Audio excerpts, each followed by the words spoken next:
अस्सलाम वालेकुम नाज़रीन, आवाज़ न्यूज़ सां गॾु आऊं आहियां बिशारत सुमरो। हलंदासीं हेडलाइंस पर।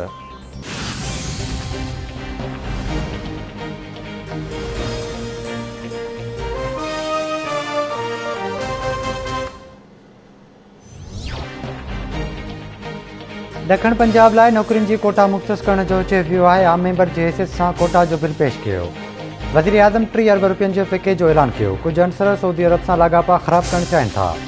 सऊदी अरब सां 5 ठाह थिया आहिनि। सऊदी अरब $500 अरब ॾियण जो फ़ैसिलो कयो। फ़लस्तीन जी सूरत हाल ते ॻणती आहे। 57 मुल्क आवाज़ उथारीनि त कुझु थींदो। अकेले सिर कुझु नथो करे सघिजे। परॾेही वज़ीर शाह महमूद कुरैशी जूं मुल्तान में मीडिया सां ॻाल्हियूं।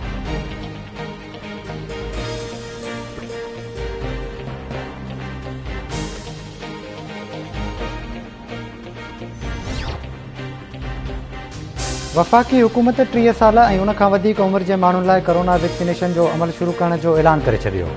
वफ़ाक़ी वज़ीर असद उमर जो चवणु आहे त 16 मई खां वैक्सीनेशन जो अमल शुरू कयो वेंदो।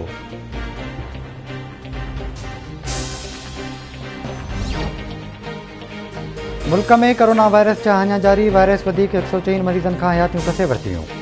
फ़ौतियुनि जो अंग वधी 19,210 ताईं पहुतो। NCOC मूजिबि 24 कलाकनि दौरान 2,869 नवां केस रिपोर्ट। मुतासिरनि जो अंग वधी 8,67,426 थी वियो।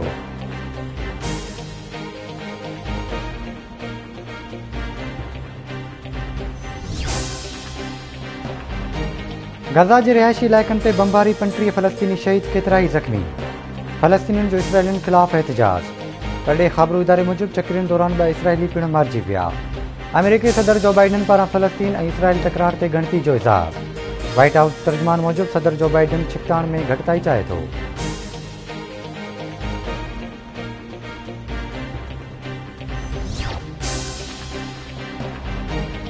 PP चेयरमैन बिलावल भुट्टो ज़रदारी चयो आहे त करप्शन जी कूड़ी वावेला कई पई वञे। इहा तब्दीली न पर तबाही आहे। इमरान ख़ान जे एहतसाब वारे नारो जो पोल पधिरो थियो। इमरान ख़ान पाकिस्तान खे करप्शन जो गढ़ साबित करे रहियो आहे। करप्शन मुख़ालिफ़ इमरान ख़ान जी मुहिम असल में क़ौम सां फ़राड आहे।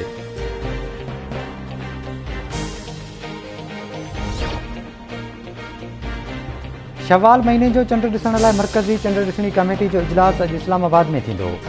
मौसमियात खाते मूजिबि शवाल जे चंड जी पैदाइश 12 मई ते राति जो 12 वॻे खां पोइ थींदी। उन करे हर बार ॾींहुं शवाल जो चंड नज़र अचण जा इम्कान न आहिनि। सऊदी अरब में बि चंड नज़र न आयो। ईद उल फितर सुभाणे थींदी।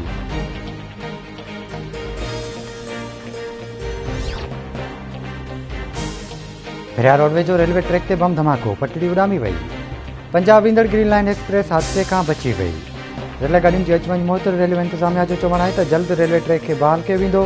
पुलिस जो चवणु आहे त वाक़िए जी जांच कई पई वञे।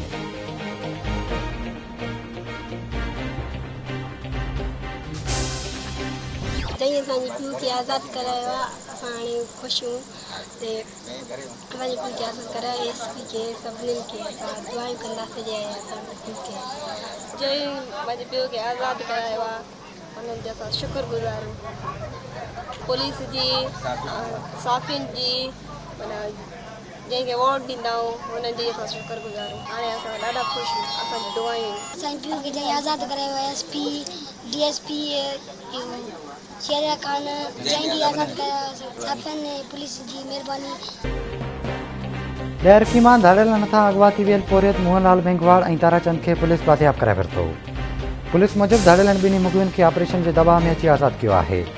गुज़िरियल ॾींहुं धाड़ियलनि मोहनलाल ते तशदुद वारी वीडियो वायरल करण खां पोइ पुलिस हरकत में अची वई। धाड़ियलनि ख़िलाफ़ रावती जे कचे में ऑपरेशन कयो वियो।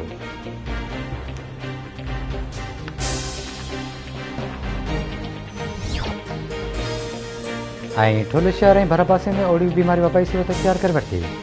ॻोठ अलीबख्श सरकी में उड़ी विगे नींगर फ़ौत, फ़ौतियुनि जो अंग 32 थी वियो।